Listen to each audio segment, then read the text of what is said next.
your Midday Ark-La-Miss news update. And a good Tuesday afternoon to you. Thanks for tuning in to NBC News Daily. I'm Randy Stone with your Midday Ark-La-Miss update.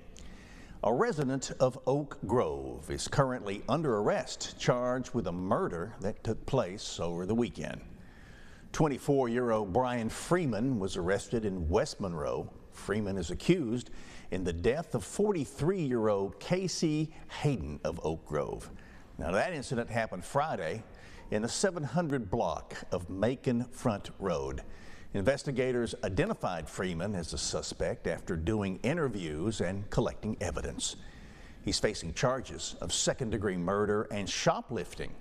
The investigation remains active and ongoing. Additional charges are pending, and more details will be released as it becomes available. Head-on crash has claimed the life of a Downsville man. Now, that wreck happened on Louisiana Highway 15. That's just south of Glen Acres Road. 31-year-old Dustin Roberts was heading north when the sedan he was driving crossed over the center line and hit a truck heading south. Roberts was wearing his seatbelt, but he died at that scene. The driver in the other vehicle was taken to area hospital with minor injuries. This crash remains under investigation.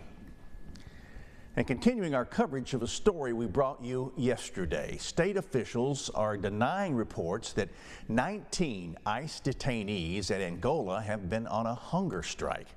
However, they claim 17 detainees started going on a hunger strike Sunday after seeing false news stories. Apparently, 3 of them are still refusing meals. The state is also rejecting claims that detainees are not getting adequate medical attention and that there are plumbing issues in that part of the prison. We're continuing our coverage of the Smitty supply explosion in Roseland. An emergency declaration has been issued by the state police. Now, that declaration will allow exemptions in some of the regulations for truck and other vehicles providing assistance in the aftermath of an explosion. Well, they include power grid repairs, grocery deliveries, and waste removal. The declaration will remain in place until October 4th. In a health alert, yesterday was the first day of fall, and flu season is fast approaching. The Union County Health Unit of the Arkansas Department of Health will be hosting a drive-through flu vaccine clinic today. This is a community flu clinic open to all locals. The vaccines are available at no charge. Anyone can come through the drive-through. We're doing it from 9:30 to 5:30. Please make sure that if you have insurance, that you bring your insurance card with you. And now, exclusive Storm Tracker Doppler weather with meteorologist Chase Ward. We are expecting a few patchy shower thunderstorms for this afternoon and evening. This will kind of continue even to go around sunset. Winds will continue mostly out of the south and southwest with some cloud cover.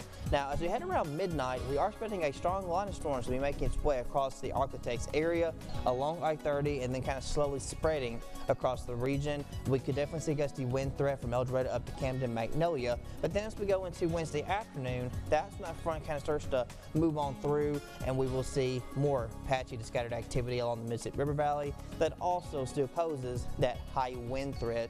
So we'll be watching that very closely as we kind of progress into Wednesday evening and also into around Wednesday night as well, because it still could linger even through sunset and into around 9 or 10 o'clock on Wednesday night. But by midnight, going to Thursday, there might still be a few leftover showers, but by that point, the severe threat is already diminished. So for late tonight, it's mostly to the northwest, and then that marginal risk will spread across the area into parts of tomorrow afternoon. So tonight we fall to mid-70s as these storms roll across southern Arkansas. Then through tomorrow, we'll still see more activity for the afternoon hours. And then the good news is, with the cold front moving through, we will see our temperatures fortunately fall. We'll be in the mid-80s by the late weekend and the start of the weekend. And then there's a slight warm up, but still turning drier. We'll hit around 90 by next Monday.